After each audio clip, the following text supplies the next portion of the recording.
예. 한번 듣겠습니다. 여러분 반갑습니다. 안녕하세요. 안녕하세요. 요새 시원하지요? 네. 그제 태풍이 지나가더니 날씨가 좀 더 가을로 다가선 것 같습니다. 제가 어제 대구 팔공산 동화사를 다녀왔습니다. 동화사에 갔더니 나무잎이 노락노락하게 황금빛으로 물들어가고 그 동화사 낙사되는 모습이 그 황금빛 속에 더욱 두드러진 자기의 광명을 나타내는 것 같아서 마음이 참으로 뿌듯하였습니다. 그래서 어제 동화사에서 종정 근시님을 친견하고 여러 가지 말씀도 듣고 우리 한국 불교가 신심이 나서 많은 사람들이 밝게 미소 지으면서 부처님께 기도하고 또 참선하고 또 염불하고 정진하면 마음이 이 가을 날씨처럼 밝아지고 맑아져서 그 지혜로움이 우리 생활을 아름답게 바꾸어 나갈 것이다 하는 생각을 하고 돌아왔습니다. 여러분 가을이 되니까 더 반갑지요? 네. 한 달이 금방 지내가네요. 엊그제 더워서 에어컨이 시원찮다, 선풍기가 시원찮다, 전기를 아껴야 된다 하고 야간을 했는데 벌써 그 시절이 옛 시절처럼 지나가 버리고 이제 시원한 자연 선풍기가 이렇게 몸과 마음을 참 아름답게 해주니까 계절의 감각이라는 것이 이렇게 고마울 수밖에 없다 하는 생각을 하면서 자연은 참으로 성스럽고 지혜스럽고 참 고마운 분이다 하고 느끼게 되는 것입니다. 이 자연의 마음, 그것이 바로 부처님의 마음입니다. 부처님은 일체 모든 생명들을 다 아끼고 사랑하면서 행복하게 자라도록 행복한 생활을 할 수 있도록 그런 기회를 주시는 분이 부처님이시죠. 그래서 우리 마음에 부처님을 모시고 있으면 부처님을 생각하게 되고 부처님을 생각하고 있으면 부처님을 뵙게 되면 그 마음이 맑고 부처님같이 밝아서 그때의 마음에는 걱정과 근심과 번뇌와 고통이 사라지는 것입니다. 그 고통이 사라지는 순간순간 그 시간이 늘어나면 늘어날수록 우리는 그 행복에 오래오래 머물게 되는 것입니다. 행복은 다른 데 있는 것이 아니고 바로 내 마음에 있는 것입니다. 내 마음이 행복하면 세상이 아름답게 보이고 내 마음이 불행하거나 슬프거나 괴롭거나 고통스러우면 세상이 불행하고 고통스럽고 또 어렵게 보이는 것입니다. 그러니까 우리 불자들은 항상 마음을 부처님 마음에다가 기준을 맞추고 그렇게 살면은 마음이 항상 가을 하늘처럼 높고 또 가을 햇살처럼 따뜻하고 가을 바람처럼 시원하고 그래서 또 우리 가을 달처럼 아름다워서 생활이 행복해지는 것입니다. 그렇게 되죠? 모든 부처님의 경전의 말씀, 스님들의 말씀은 그것이 다 근본이 되는 것입니다. 요법연화경에서 가장 중요한 품은 사실은 이 간세음보살 보문품이라고 내가 생각하고 있거든요. 간세음보살 보문품에는 간세음보살을 열심히 염하면 간세음보살님은 그 소리를 듣고 항상 마음에서 염원하는 것이 무엇인가를 관세음보살님께서 헤아리셔가지고 발고열악이라 괴로움을 쏙 뽑아주시고 즐거움을 쏙 주시는 그러한 관세음보살님이에요. 그래서 저는 항상 관세음보살을 염하고 다니고 그렇게 합니다. 그러니까 여러분들도 누구와 만날 때도 관세음보살, 인사를 할 때도 관세음보살, 아침에 일어날 때도 관세음보살, 길을 가다가도 혼자 있을 때는 항상 관세음보살, 무슨 일을 하다가도 관세음보살, 또 주무실 때도 관세음보살, 그렇게 하고 생활을 관세음보살님과 같이 그렇게 하면은 관세음보살은 우리의 어머니와 같은 분이라 대성자모 관세음보살이다. 그래서 관세음보살님은 항상 나를 거두어 주시고 또 안아주시고 따뜻하게 해주시고 보살펴 주시고 마음을 지혜롭게 하도록 해주시는 분이 관세음보살입니다. 그래서 저는 그대든지 관세음보살하고 관세음보살, 내가 전화를 하면은 관세음보살하고 하니까 사람들이 어떤 때는 내가 일부러 여보세요 하면은 스님 왜 관세음보살을 어디 가십니까? 그랬거든요. 그럼 또 내가 한번 해봤지요. 내가 내 목소리를 알아듣는지 못 알아듣는지 시험해보려고 한번 해봤지요. 아이고 저는 스님 목소리만 들으면 관세음보살인 줄 알고 있습니다. 저 홍윤식 박사라고 내가 우리 참 가까운 교수님이 계시는데 그 집에는 나이 많은 80, 그 전에 이제 지금 돌아가시지만은 80이 는 노모가 계셨어요. 노모가 귀가 좀 살짝 잡수셨어요. 그래가지고 분명한 소리는 잘 못 알아들어요. 근데 내가 전화를 하면 잘 알아들어요. 저는 전화를 해가지고 여보세요 안 하고 관세음보살 그럽니다. 애비야 관세음보살 전화 왔다. 그런데 근데 이제 내가 여보세요 하면 누구요? 관세음보살입니다. 아 관세음보살 예 애비야 관세음보살 전화 왔다. 그러니까 관세음보살 하면은 그 귀에 익어가지고 그 할머니가 그래서 이제 그 전화를 잘 바꿔주고 그랬어요.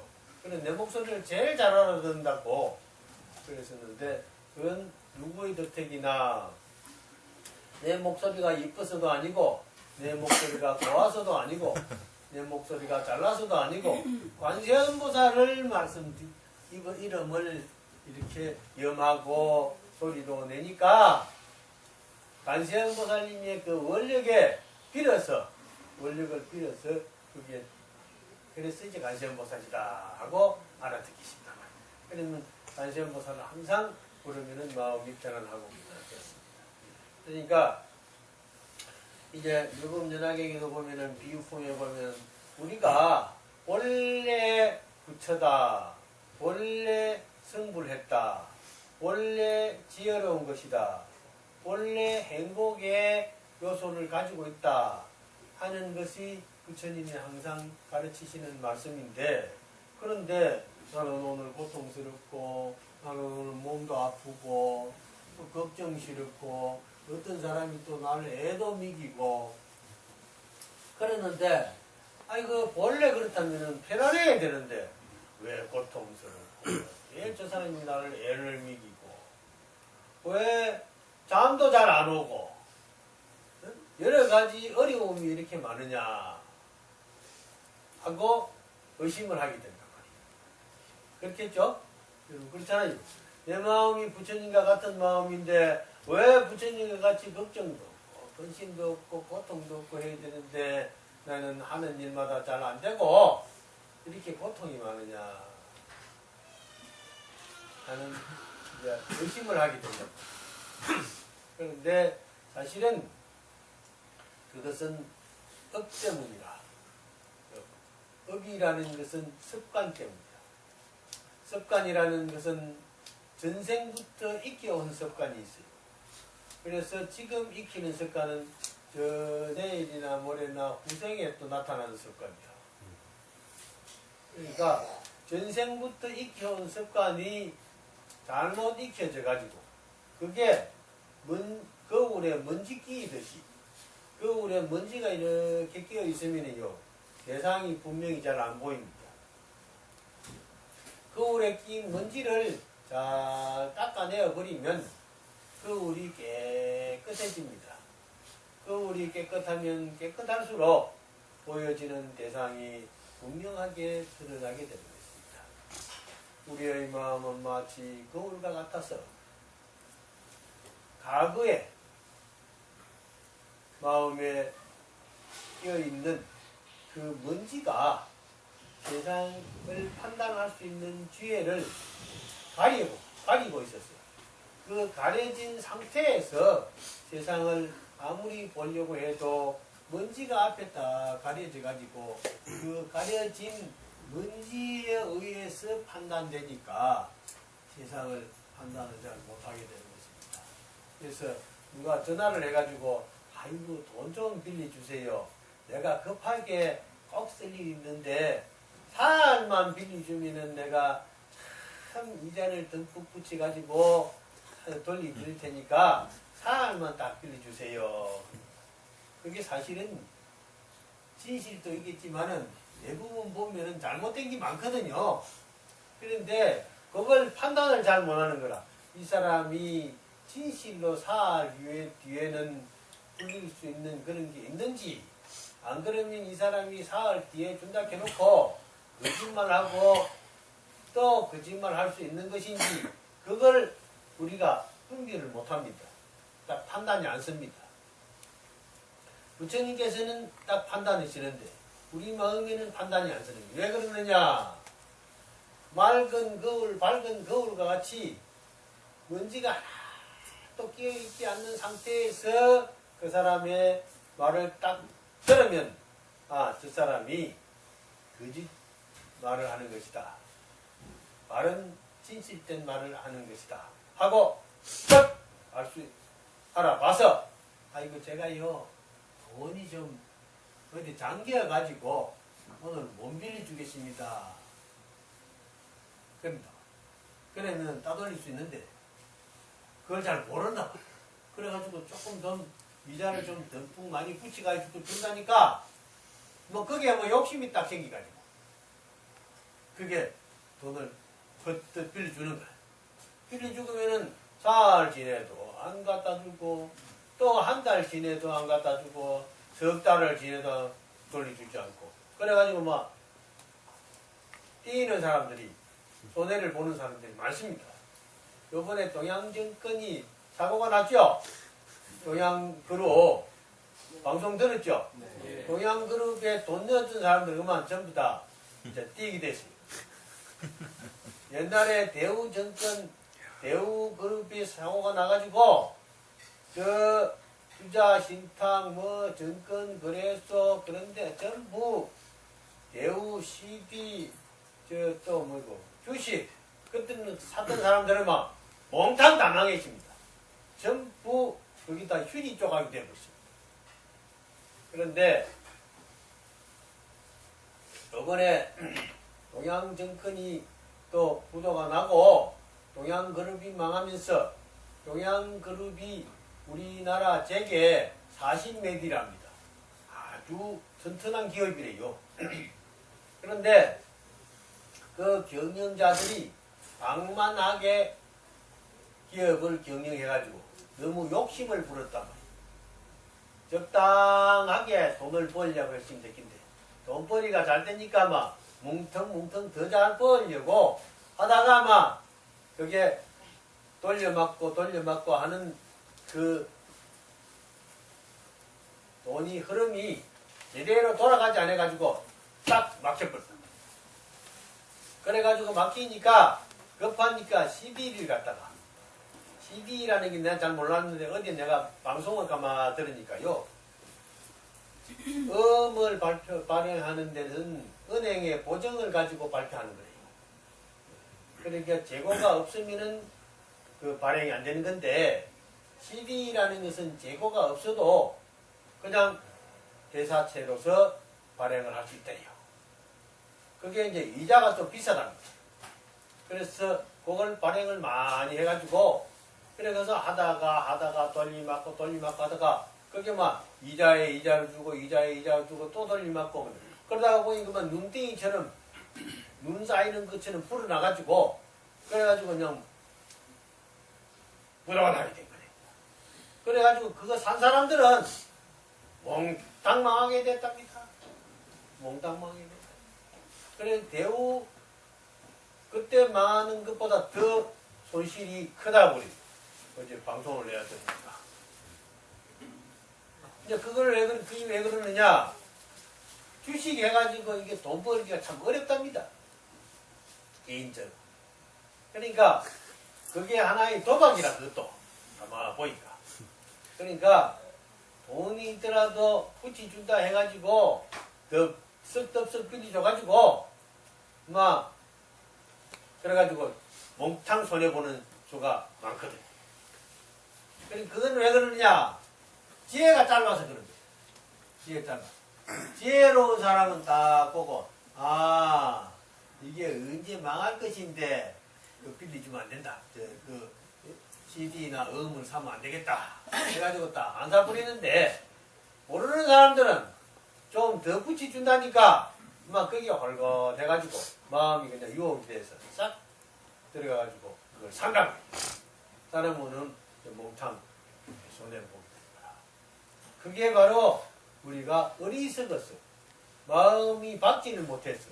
거울처럼 받지를 못해가지고 거울에 비치는 상황이 욕심이 딱 먼지가 돼서 가려져가지고 그게 이제 지혜롭지 못해서 그래서 손해를 보게 되는 것입니다. 그래서 여러분들은 돈 좀 있더라도요 절대 잘 빌려주지 마세요. 돈 빌려주지 말란 말이에요. 친구가 아무리 살살살살 꼬대기더라도 빌려주면 안 돼요. 이자 많이 준다고 보면 더 빌려주지 말아야 돼. 차라리 어려운 친구 있으면 그만 꼭 줘야 될 것 같으면은 막 10만 원이든 100만 원이든 아주 친한 사람 그러면 도와줘야 될 것 같으면 막 100만 원 줘버리고 다 안 돌리셔도 좋으니까 다 써라고 줘버려야지. 그럼 줘놓고 나중에 받을 거 생각하면은요 그 뭐 원수되고 사람 어디까지 떨어지고 그래가지고 안 됩니다. 그러니까 그래서 그 욕심 가지면 안 돼. 알겠죠? 이게 중요한 얘기야. 사람들이 이거 안 그래요. 그 좀 더 붙여준다니까 자꾸 그래 하다가 그만 몽땅. 지난번에 또 은행 무슨 신용금고인가 뭐 해가지고 부산 무슨 신용금고 뭐 서울에도 뭐 많이 터졌죠. 그게 전부 이자 많이 준다고 하는데 그거 들어가가지고 있다 그만 몽땅 부러뜨리고. 그러니까 국가가 보증을 하는 딱 정확한 은행에만 딱 거래를 해서 그게 전도요.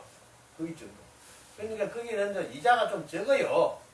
이자가 좀 적더라도 그게 딱 거래를 하면은 손해가 안 갑니다. 그래도 여러분들이 가지고 있는 돈 다 못 쓰고 갑니다. 다 남겨놓고 가요. 집이 아무리 큰 게 있어도 집 지니고 갈 수가 없고 돈이 많이 있어도 그 돈 다 못 쓰고 갑니다. 아무리 좋은 옷 많이 있어도 명품이 많이 있어도요 그 옷 입다가 벗어놓고 가지요. 입고 가봐야 썩어질 옷인데 뭐 남주고 가는 거예요. 금반지 옷은 좀 싼가 다이아몬드 그래도 뭐 많이 가 있어봐야 다 소용없어. 도둑놈이 홀랑 가져가 버리면 도둑놈이 좋은 일 시키는 거고 또 불이 나서 홀랑 타버리면은 그만 마음이 허전해지는 거고 물이 내려와가지고 싹 들고 가버리면 마음 소용없어. 지난번에 왜 서초동에 거기에 우면산 물난리가 나가지고 그 지하에 그 무슨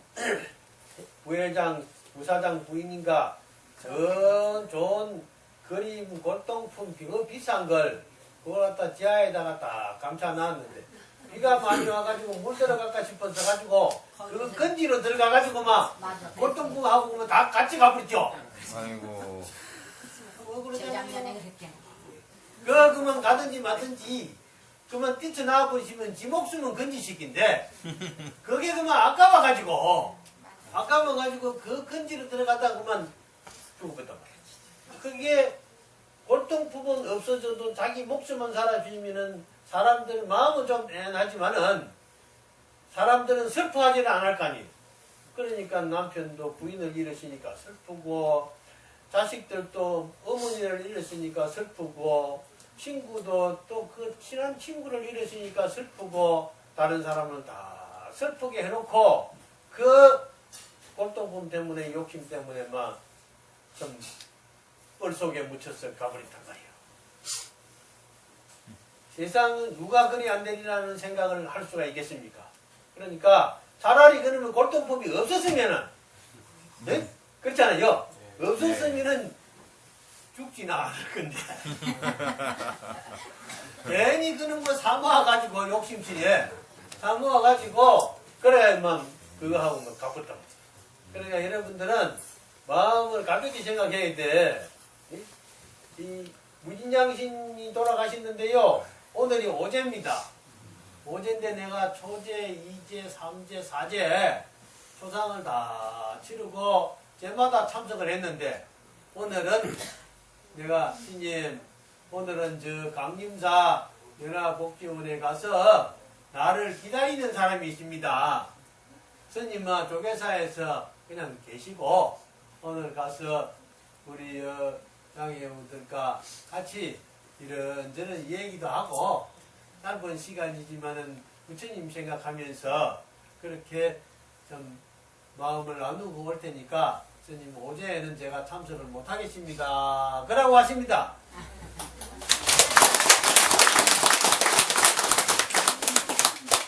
그런데 문장스님이요 82에 돌아가셨는데 문장스님은 참 훌륭한 분이요.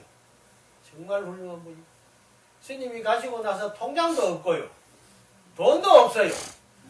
그러면은 돈 통장 다 어디십니까? 하고 물어보려고 그러니까 돌아가셨는데 뭐 어디다 물어봐요? 물어볼 데도 없어요. 그래서 가만히 생각해 보니까 스님은 어디 가서 법문을 하시고 이제 용체를 주시면은 그 용체는 진짜 용체로 써버리는 거예요. 와가지고 이 사람도 주고 저 사람도 주고 다 놀아주고 저 책방에 가서 책도 사가지고 놀아주고 그래가지고서는 하나도 없어요. 그래서 이제 병원에 일산 병원에서 4개월을 계시다가 돌아가셨는데 병원비가 없어요. 그러나 조계사 주지신이 보고 스님이 뭐 조계사에 오래 계시고 하셨으니까 뭐 병원비는 조계사에서 뭐 부담을 하도록 그러는 게 어떻겠소 그랬더니 뭐 그래 하겠다고 그래요. 그래서 이제 4개월 지내고 돌아가셨는데 돌아가시고는 장례를 치르고 부주를 따로 안 받았습니다. 따로 안 받고 그냥 불전함을 넣고 봉투를 이제 넣고 시주돈을 좀 받는데 나중에 장례비하고 병원비가 거기에서 다 나왔어요.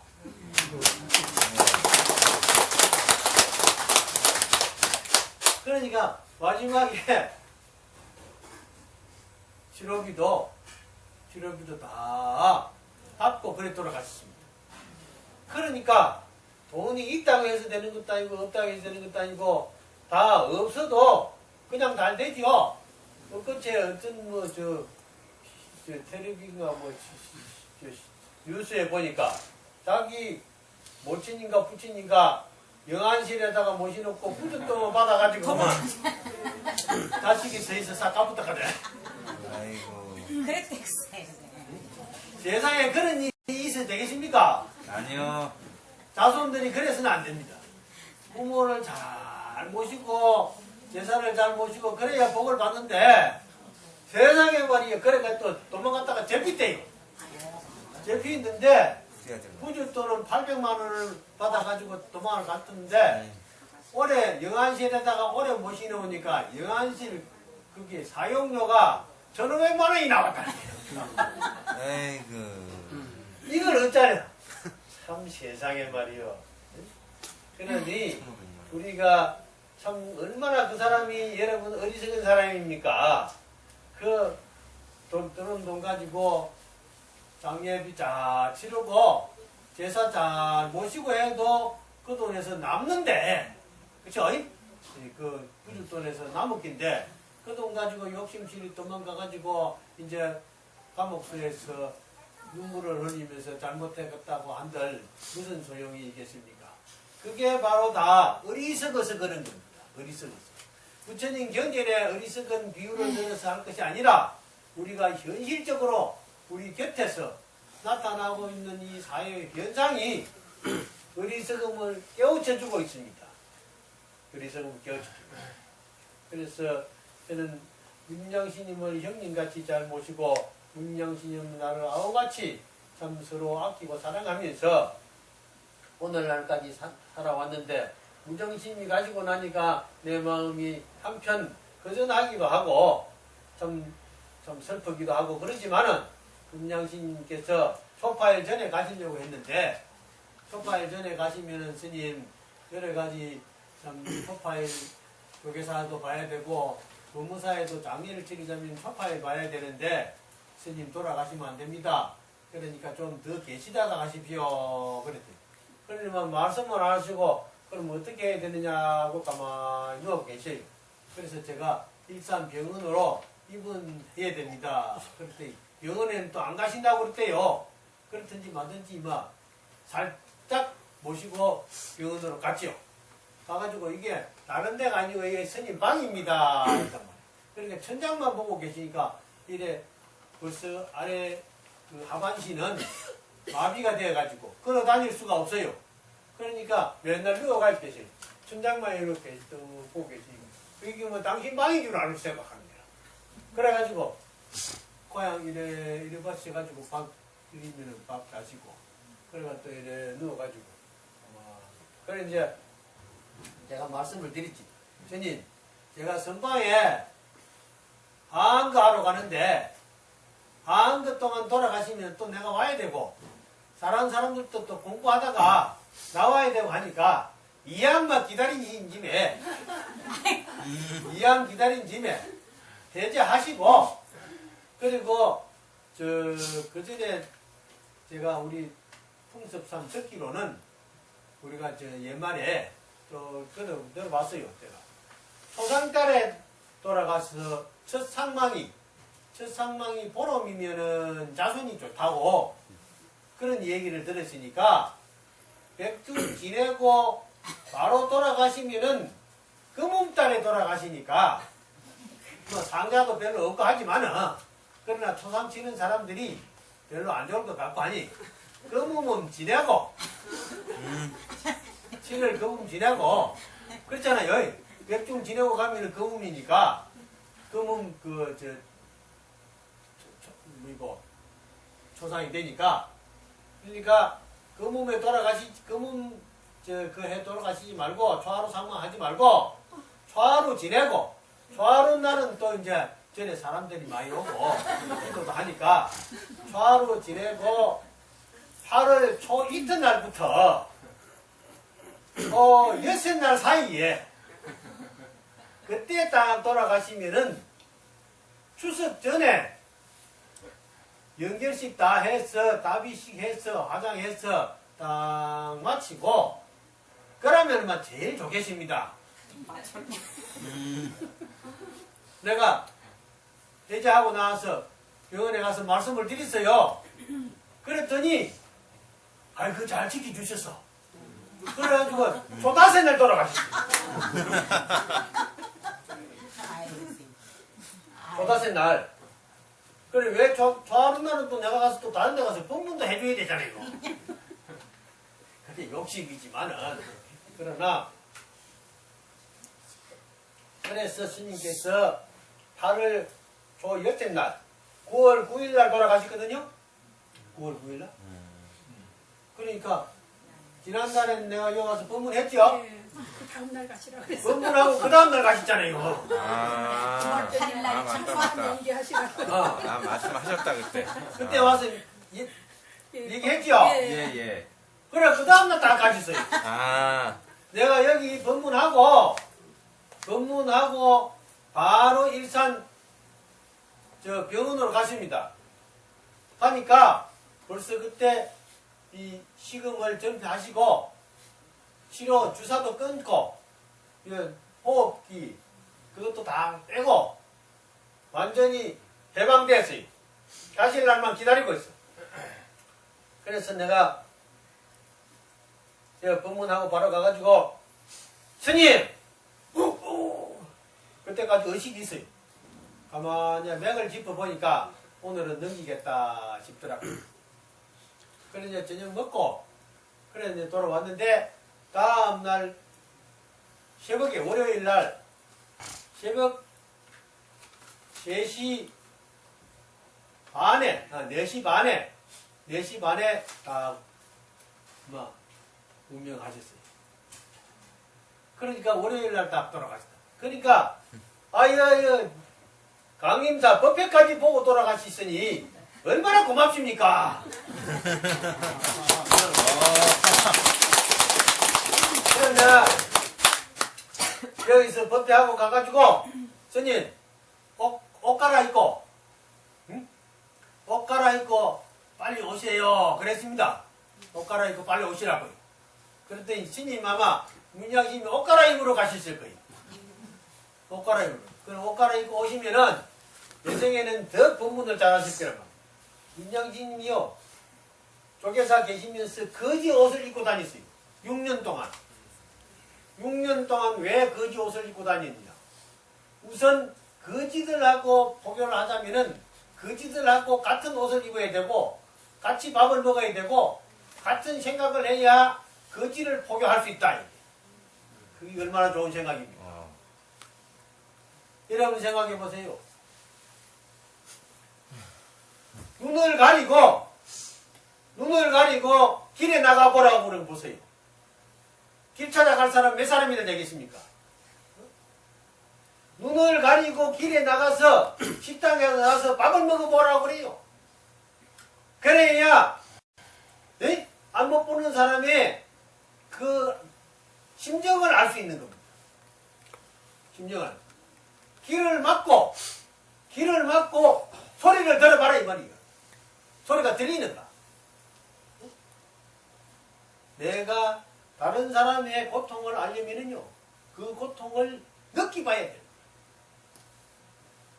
간세음보살님은 고통받는 사람이 간세음보살을 하면은 간세음보살님은 그 고통을 같이 느낀답니다.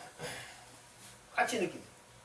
그러니까 간세음보살님은 그 고통을 같이 느끼기 때문에 느낌의 고통을 들어주지 않을 수 없다. 그래서 애민섭수라 마음에 저런 생각을 갖게 저런 생각을 갖게 됩니다. 아침에 내가 어떤 스님하고 통화를 했는데요. 그 스님이 그 전에 종단에 뭘 하다가 멸빈을 당했어요.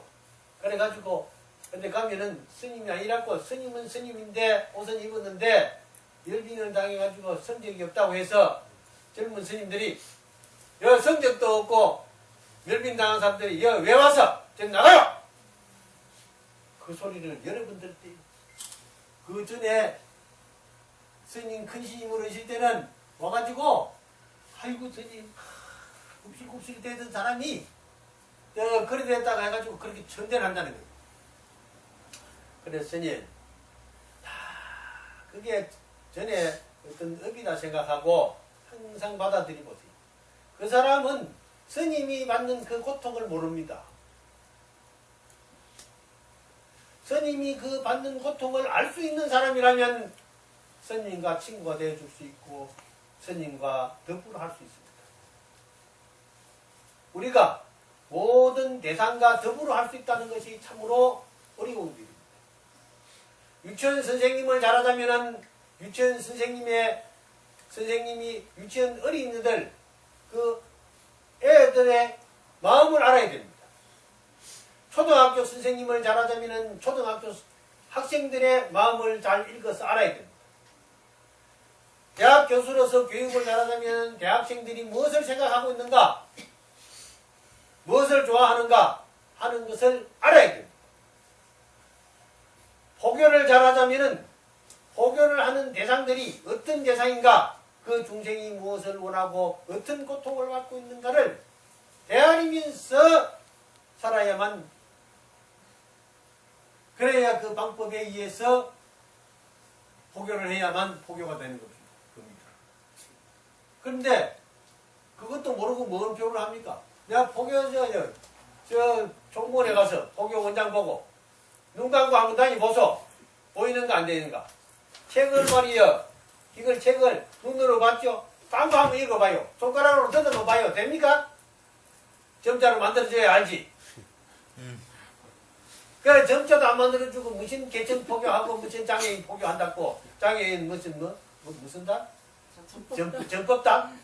장애인 정법당 1000개 10,000개를 만들어 놔봐요. 되는가? 그렇잖아요. 예. 우리 이제 점자 만들어 놓으니까 알겠죠? 딱 이래 손가락만 상상하는 더듬으니까 알죠? 이것도 숙달돼야 알지. 모르는 사람 아무리 더듬어도 모르네. 아무리 더듬어도 몰라. 그게 익혀져야 되거든요. 익히는 것이 수행입니다. 익히는 것이 수행입니다. 그래서 우리는 열심히 시간 날 때마다 이렇게 더듬어서 책을 자꾸 읽을 줄 알아요. 그래서 우리가 책도 자꾸 번역을 해야 돼. 도파경도 번역하고 건강경도 번역하고 열반경도 번역, 불교 성전, 특히 불교 성전 그런 걸 다 번역해가지고 네. 그래가지고 다 이렇게 점자로, 그래서 누구든지 읽고 마음에 느끼고 또 생활하고 수행하도록 그렇게 해야 되는 거예요. 그러자면은 우리가 불교 신자들이 10원이라도 자꾸 모아가지고 또 시주도 하고 그래. 어제 내한테 누가 부부 된다고 결혼한다고 그래요. 그래 이제 둘이서 왔어. 신랑 신부 되기라고. 그래서 앞으로 너들이 행복하게 살려면은, 부처님 제자라서 행복하게 살려면은 월급을 딱 받아가지고 월급에서 하루에 얼마씩이라도 해가지고 딱 저축을 해라. 부처님 그 돈으로 저축을 해야 된다. 네, 그랬어요. 그 전에 지금 대만에 가면은요. 그때 어디 대만에 간다고 안 했나? 간다고 안 했나? 어디 간다고 했나? 어디 간다고 했나? 어? 대만에 가면은 자제 공덕회라는 게 있습니다. 자제 공덕회. 자제 공덕회라는 비구니 스님이 이사장입니다. 그 비구니 스님은 비행기도 못합니다. 왜 비행기를 못하느냐? 이 심장이 안 좋아가지고 협심증이 있고 심장이 안 좋아서 비행기를 타면은 심장이 터질라고 비행기 기차밖에 못합니다. 그러니까 외국 여행을 못하는 스님입니다. 정음 스님이라는 스님인데 비구니 스님. 그런데 그 비구니 스님이 이제 우리 같으면 우리나라 같으면 강릉쯤 돼요. 시골입니다. 그런데 그 스님이 열심히, 중국 스님들은 진짜 참 수행을 잘합니다. 참 계율을 잘 지키고 수행을 잘하는데 한번 시장에 갔는데 어떤 젊은 부인이 몸이 아파가지고 그 이제 임신부라. 그런데 신음을 하고 있으니까 데리고 병원에 갔는데요. 보정을 써야 된대요. 보정을. 스님이 가진 게 없으니까 보정을 쓸 수가 없잖아요. 그래가지고서는 사정 해가지고 누구를 또 데려가서 그래 보정을 써야 돼. 그래서 이 사람들이 아프면은 병원에 가서 치료를 받아야 되는데 이렇게 불쌍한 사람들이 치료를 제대로 받지 못하고 그냥 빈명에 죽어가는 사람들이 많아서 되겠느냐 하는 생각을 가지고 그날 돌아가서 부처님에게 기도를 하고 발언을 하면서 불교 병원 지으려고 발언을 했어요. 그래서 그 시장통에 있는 그 장사하는 사람들, 이 노점상들, 그런 사람들을 상같이 찾아다니면서 자재 공덕회를 만들어서 시장에 판돈 하루에 10원씩 저축을 하도록 했어요. 그래가지고 저금통을 넣어주고 그걸 이제 거다 드리고 해가지고 모았는데 그 저금통이 점점 늘어나가지고 전국으로 확산이 되고 그 돈이 모여져서 병원을 짓는다 하니까 큰 신님들이나 저 이제 거기 이제 자선 바자회도 하고 또 모금도 하고 그러니까 대통령이 그 소식을 알고서 땅을 크게 희사를 하고 병원 의료시설을 대주겠다. 그래가지고 병원을 지었습니다. 그 병원을 짓는데 지금 병원이 아주 잘 되고 있습니다. 그래서 자재병원이라고 공덕회라고 큰 병원을 지어가지고 관세음보살을 크게 모셔놨습니다. 그리고 입원실마다 관세음보살을 다 모셔놓고요. 그래서 병원이 잘 돼가지고 저 지방에 병원이 지금 3개인가 4개인가 됩니다. 그리고 대학을 만들었어요. 대학을 만들어서 의과대학을 처음에 만들어가지고 인가를 해주고 했는데 그때 국가에서 그 스님이 너무너무 좋은 일을 많이 하니까 국가정부에서 그 대만대학 병원에 의사들을 다 붙여줬어요. 우리 같으면 서울대학 의사들이 다 같이 가도록 하고 그리고 간호대학을 또 인가를 해주고 간호사를 양성해야 되니까 그래가지고 세계적으로 참 요새 참 유명한 그 의료 봉사를 많이 하고 있습니다. 그래서 이제 거기서 그 자재 공덕회에 들어오는 모든 시주금은 그 병원 운영에 쓰이고 또 이제 그 골수 기증을 받아가지고 우리나라 사람도 그 골수를 받아서 생명을 새롭게 태어난 사람들이 많이 있습니다.